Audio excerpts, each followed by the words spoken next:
सनातन शिक्षा उनको प्रदान की, जिसमें उन्होंने बताया कि किस प्रकार से इस संसार में लोग दुखी हैं और उन किस प्रकार से उद्धार हो सकता है।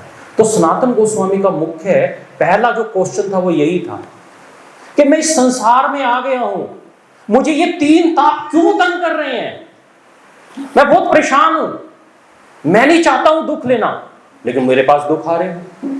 तीन ताप होने, आदि देवी, आदि भूति, आदि आत्मा।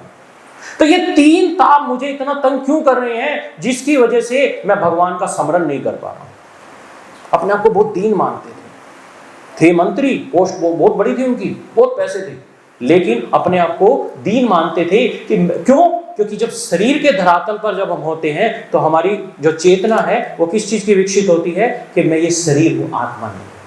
तो उसको क्या है, सर्दी, गर्मी, दुख, सुख, लाभ, हानि, और उसका मन हमेशा क्या है, विचलित रहता है, कभी भी स्थिर नहीं होता है, वो कभी कुछ सोच नहीं पाता है। बहुत गर्मी है, बहुत इतना समय खराब आ गया है, युद्ध हो रहा है, ये हो रहा है, ये हो रहा है, मेरा मन कंट्रोल में नहीं हो रहा है, मोबाइल सारा दिन, मोबाइल चाहते हैं कि मोबाइल नहीं, फेंको, गंध है, अड़ंगा है, नहीं चाहिए, लेकिन फिर भी उसी से ही क्या है, आसक्त। तो ये आसक्ति जो है, ये इतनी आसक्ति होने की वजह से आदमी को जो दुख मिलता है, तो सबसे पहले सनातन गोस्वामी जी ने चैतन्य महाप्रभु से ये सारे के सारे उपदेश ग्रहण किए, और फिर उसके बाद वो वृंदावन आ गए, और वृंदावन में उन्होंने भगवान के जो निर्देश थे उस पर कार्य किया। और इसी प्रकार से प्रयागराज में दशमेश घाट पर रूप गोस्वामी जी से मिले, और वहां पर उन्होंने रूप शिक्षा, रूप सनातन को जो है शिक्षा दी 10 दिन लगातार, और 10 दिन रूप गोस्वामी को जो शिक्षा दी, उससे रूप गोस्वामी को अपने टारगेट, जो उनको जो टारगेट दिया गया, उसके अंदर वो क्या है, पक्के हो कि मुझे चैतन्य महाप्रभु के आदेश का 100% पालन करना। तो मुख्यतः 4 निर्देश दिए चैतन्य महाप्रभु ने। एक तो निर्देश दिया कि वृंदावन की जो लुप्त जो लीला स्थली है, उनको क्या करना है, आपने उजागर करना। देखिए, जब तक हम कृष्ण से प्रेम करना नहीं सीखेंगे, तब तक हमारा भाव आएगा ही नहीं। हमारे हृदय के अंदर अगर भगवान के प्रति प्रेम नहीं है, ललायित नहीं हो सकते, लोल्यम नहीं है उनको पाने का, तो प्रेम कैसे उत्पन्न होगा? उपदेशामृत में भी यही बताया गया है कि सबसे पहले आपको लोल्यम होना चाहिए, आतुरता होनी चाहिए उस चीज को पाने के लिए। अगर आतुर नहीं है, कर्म मिश्रित भक्ति। और दूसरा जो संदेश प्रदान किया, वो प्रदान किया कि आपको क्या है, ग्रंथ लिखने हैं। लोग क्या है, मूर्ख है, कि कलयुग में क्या है, मंद भाग्य है, भाग्य भी क्या है, बेकार, झगड़ालू है, और क्या है, बुद्धि अच्छी नहीं है, भूल जाते हैं। तो इस प्रकार से उन्होंने क्या बोला कि आपको क्या करना है, ग्रंथ लिखने हैं, लोगों को बताना है कि वास्तव में आध्यात्मिक जीवन क्या होता है। तो रूप गोस्वामी जी ने एक ग्रंथ लिखा है जिसको हम बोलते हैं नेक्टर फॉर डिवोशन। तो उसमें वो हमारा लॉ बुक है, उस लॉ बुक के अंदर सारे नियम कानून दिए गए हैं। जब आप लाइसेंस बनाने जाते हो तो सबसे पहले लॉ बताया जाता है ना, लाल लाइट है तो भैया पार नहीं करना, ये सोच के नहीं मुझे तो पता ही नहीं था, चलान काट देंगे।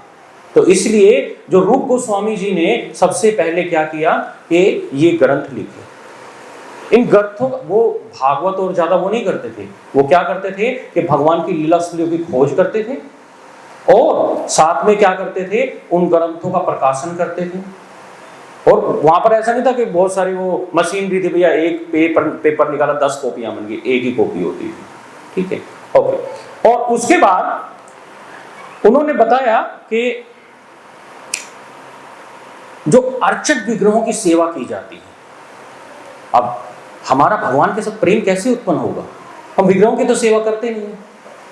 मुझे कई बार बहुत बार अजीब लगता है कि कोई भक्त यहाँ पे आकर ये नहीं कहता कि प्रभु जी आज आरती मुझे सिखाओ, कैसे आरती करते हो, मुझे तो आरती सीखनी है, क्योंकि लोल्यम नहीं है, सीखने की इच्छा नहीं है, और ये तो बहुत ज्यादा काम हो जाएगा, सुबह सुबह उठेंगे हम तो अपना जप करके फ्री, भगवान की सेवा करने लग गए तो पता लगा 2 घंटे और लग गए।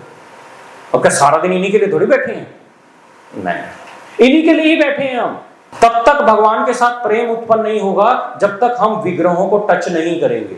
चाहे आपके पास कोई भी डिटीज है, चाहे लड्डू गोपाल जी हैं या चाहे गौर निताई जी हैं, राधा कृष्ण, कोई भी डिटीज है, लेकिन जब तक आपका भगवान के साथ प्रेम कैसे विकसित होगा? कनेक्टिंग ही नहीं है ना। तो कनेक्टिंग करने के लिए हमें विग्रहों की सेवा करनी चाहिए, पंचरात्रि विधि का पालन करना चाहिए, जिससे आपको क्या है कि भगवान के साथ अपने संबंध को जोड़ने में क्या है, आसानी हो। और फिर बताया कि आपको क्या करना है, स्वयं के आचरण से सिखाना है। आपको अपना आचरण ऐसे दिखाना है, वैष्णव सदाचार। एक भक्त का भक्त के साथ कैसे संबंध होता है, कैसे डीलिंग करनी है।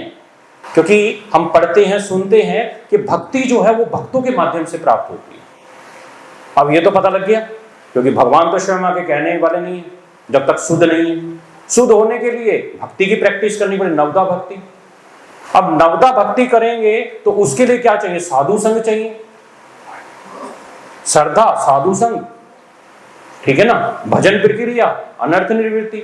अनर्थ निवृत्ति कब होगी? जब साधु का संग करेंगे तो भजन करना सिखाएगा, भजन करेंगे तो धीरे धीरे क्या होगा, अनर्थ निवृत्तियां होंगी, अनर्थ निकलेंगे शरीर में से। तो इस प्रकार से हम उनको सिखाया कि आप अपने आचरण से सिखाइए कि किस प्रकार से आपको भक्तों के बीच में आदान प्रदान करना चाहिए, तब वो क्या है, एक अच्छे भक्त बन सके। चैतन्य महाप्रभु ने क्या किया?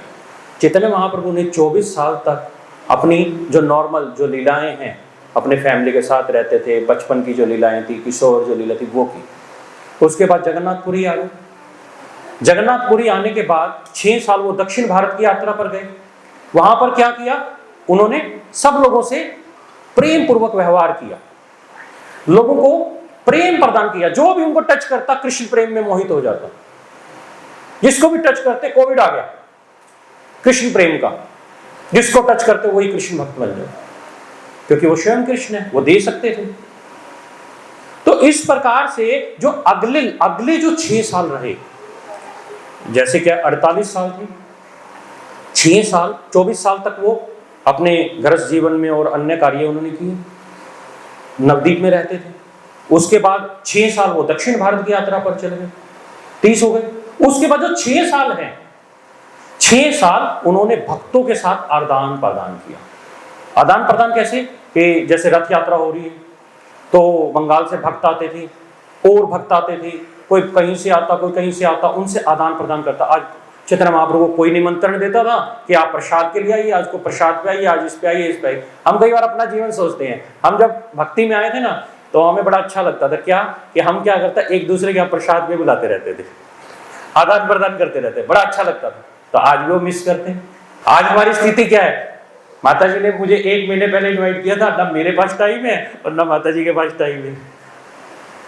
लेकिन अच्छा क्या लगता है, जब भी मिलते हैं तो जी वो प्रसाद के लिए तो बुलाना था आपको, अच्छा लगता है। इसका मतलब क्या है कि उनकी कॉन्शियसनेस में क्या है, वैष्णव सेवा है, वो जरूरी है, कंपल्सरी है।